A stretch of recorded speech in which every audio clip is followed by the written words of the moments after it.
Swiggy చేయాలనుకునే వాళ్ళు చాలా మంది ఇదే చెప్తున్నా, ఏమన్నా వాళ్ళకి గోల్ ఉంది, నాకు దానికి పైసలు కావాలంటే చేసుకోండి, అంతేగాని వచ్చి నేను ఇదే తీసుకుంటా, ఇదే నా జాబ్ పర్మనెంట్ అనుకో. సో బ్రో ఏం చెప్తున్నారంటే, స్విగ్గీ చేసేవాళ్ళు ఎవరైనా స్విగ్గీ చేయాలనుకుంటే రండి, మీరైతే హైదరాబాద్కి రండి, వచ్చి చేయండి, బట్ ఏమంటే దీని మీద డిపెండ్ అయ్యి ఉండొద్దండి అని చెప్తున్నారు.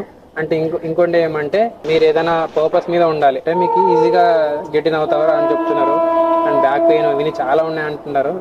అంటే ఎలా అంటే మనకి బయటకి పోటీ కనిపిస్తుంది, మెయిన్ కారణం ఏం కనిపిస్తుంది, డబ్బు ఇంత వస్తుందిరా అని అదొక్క రీజనే కనిపిస్తుంది తప్ప దాని వెనక ఉన్న కష్టం ఎవ్వరికి కనిపించదు. సో ఆ కష్టం ఇది చాలా మంది నేను కూడా చూసిన బ్రో, మా ఊర్లో అంటే మా ఇంటి పక్కన ఉంటారు కొందరు, అంటే వాళ్ళది కూడా చూసిన, అంటే మా ఇంట్లో అనేవాళ్ళు, ఆ అబ్బాయి ఇంత సంపాదిస్తుండ్రు డైలీ, ఇంత సంపాదిస్తుండ్రు డైలీ అని.